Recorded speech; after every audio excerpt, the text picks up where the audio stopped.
In this video, I'll explain how you can profit using the BRRRR method, otherwise known as momentum investing.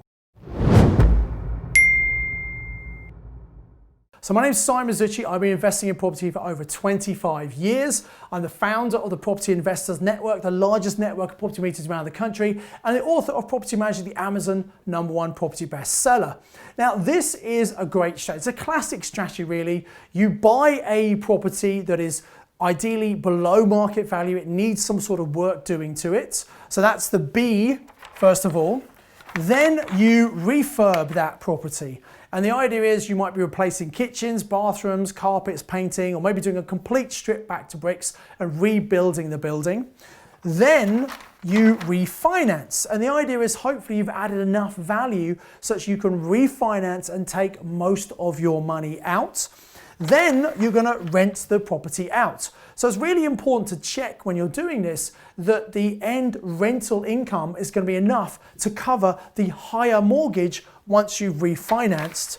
And then you repeat this process. You go get your deposit back, you go and buy another property. This is the way many of my mastermind students very rapidly build their portfolio.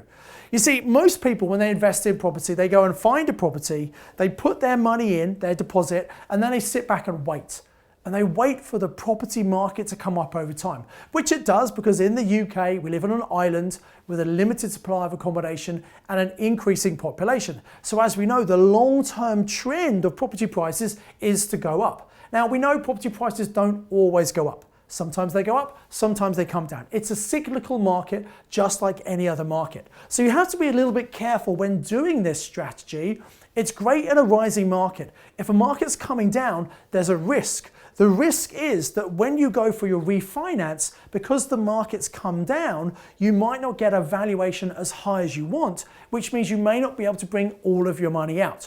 So does this mean you shouldn't do the BRRRR method when the market's coming down? Well, not necessarily. You just have to be prepared that you may not get all of your cash out. Does that mean it's a bad deal if you leave money in? Not at all. A lot of people say, oh, I could do this deal, but I'm gonna have to leave 20 or 50,000 pounds in the deal, and say, I'm not gonna do it for that case. They only wanna do deals where they can get all of their money out. And I understand that, but the reality is you can't always get your cash out. And what it's important to do is look at how much money is left in the property and what return on investment am I getting. Let's say you borrowed money in the first place to buy this property. You might have got a mortgage, you borrowed money to put in as a deposit, you might have even borrowed money for the refurb cost, and you want to get that back to that investor. This could be a private individual, a family member, or a friend who's got some spare money in the bank or in their business doing absolutely nothing for them right now. And you can help them get a great return on their money by helping you to do your property investing.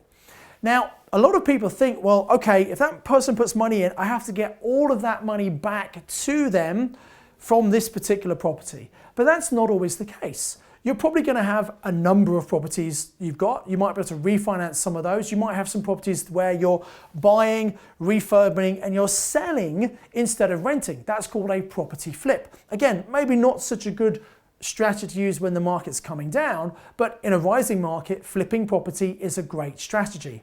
So what does this actually mean for you? Well, it means that you might leave some money tied up. Does that really matter? Well, this person who's lending you the money, if they only got half their money back, would that be okay? If they're still getting a great return on their money, they might still be happy with them. And so if I was ever working with someone's money, I'd explain to them, the risk is I can't get all the money back.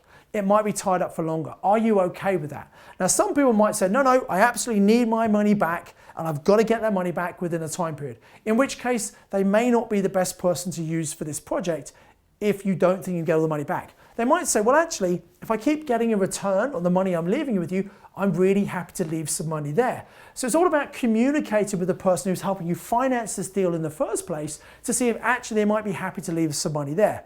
Now, maybe they need all the cash back. Does that mean you can't do the deal? Well, maybe you find someone else, another investor, who's happy to leave their money in for a long time. They don't need it for 3 or 5 years. You could use the first investor to buy the property to do the work, And if you can't get all the money back to them, this second investor can come and replace the first one. The first investors had all their money back. The second investor's happy to leave their money in, getting a really good cash flow return on the investment they're making. So that's kind of what you need to understand. It's really important to recognize that if you can't get all the money out, doesn't mean it's not a good deal. It all depends on what's the return on investment of the money that's left in.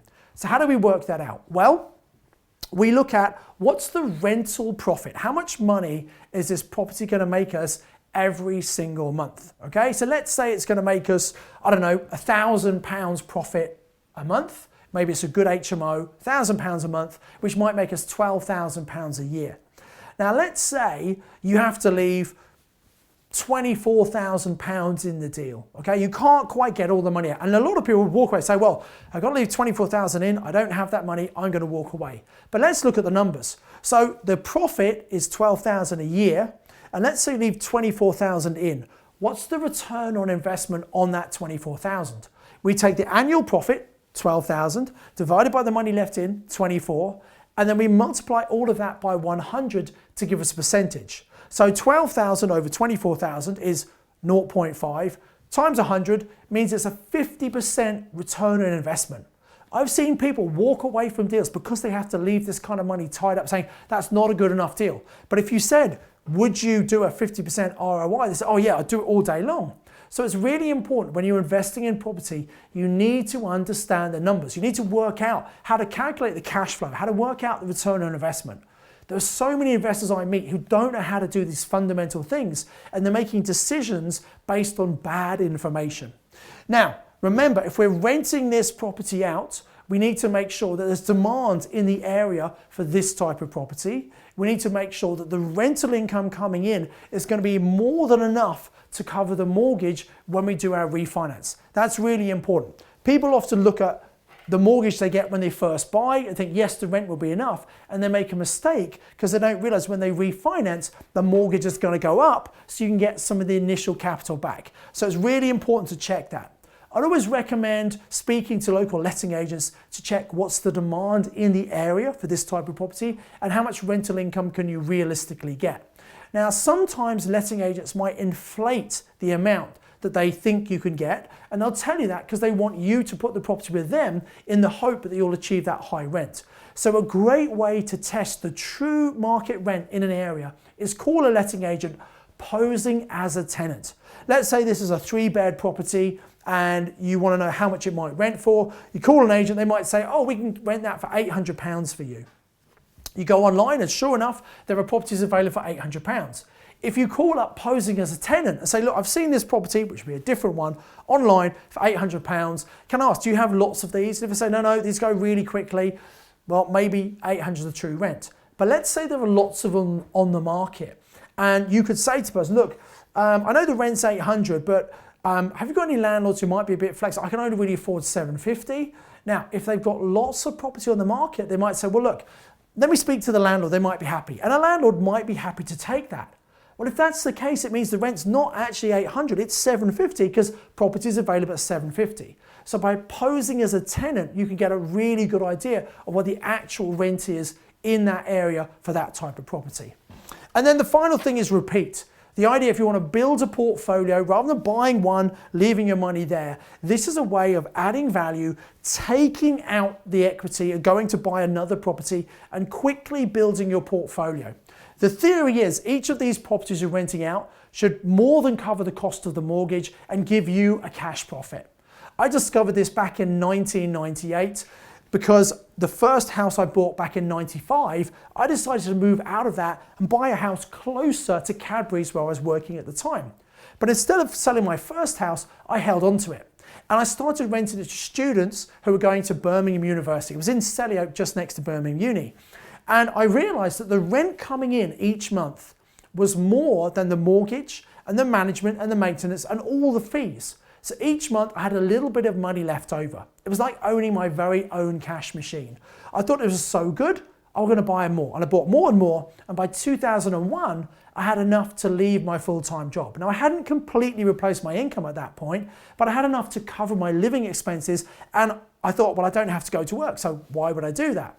Took me a couple more years. By 2008, I then completely replaced my income. Took me 8 years to do it. But I was doing it on my own. I was doing it the hard way. You don't have to do that. You see, there's so much education and training about. There are so many videos on my YouTube channel. I really recommend you watch some of the other videos and learn how you can build your portfolio by learning from other people rather than doing it on your own.